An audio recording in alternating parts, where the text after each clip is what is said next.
Маңғыстау, еліміздің оңтүстік батысында орналасқан облыс. Орталығы Ақтау қаласы. Аймақтың жер аумағы 165.642 шаршы шақырым. Екі қалада, Ақтау мен Жаңаөзенде полицияның жедел басқару орталықтары жұмыс істейді. Өңірде жалпы 35.234 бейнебақылау камерасы бар. Оның 9.281-і жедел басқару орталықтары мен кезекші бөлімдерге шығарылған. Мектептерде 7.051 камера орнатылған. Қазіргі таңда оның 1.729-і тікелей полицияға қосылған.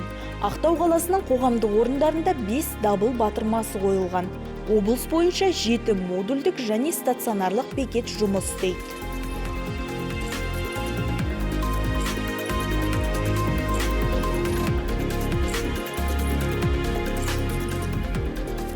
Осы Ақтау қаласындағы ішкі істер қызметкерлеріне көңілім толады. Өйткені соңғы осы жылдары қолға алынып жатыр. Әсіресе мына жаяу жүргіншілерге байланысты пешеходтарда қауіпсіздік іс-шараларында осы соңғы кезде байқалды. Жақсы жұмыс жүргізіліп жатқанына. Да, считаю, что он безопасный. Но если по пятибалльной, то 4 на 5. Все равно бывают такие случаи, где-то что-то не усмотрели, где-то что-то допустили. На все 100. Казахстан, он весь безопасный. Қауіпсіз қаланың ішіне кіреді. Түйір есептен 5 балмен где-то бір 3 деп есептейді ашылмай жатқан істер бар дейді.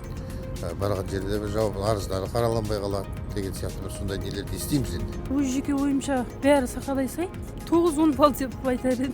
Қауіпсіз қала, жақсы қала, таза қала. Оқпаларды да кешке жібермейміз. Иә. Жіберуге болмайды да осы күнде. Иә, болмайды. Енді милиция өзінің жұмысын істеп жатыр. 9 балл береміз.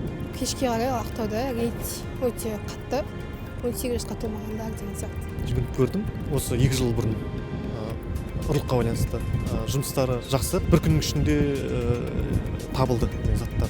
Мына жерде тұрған болар, бір ондай дәуілде көрген жоқ, қазір көріп қалдым. Сіз интервью сұрағасын көріп қалдым.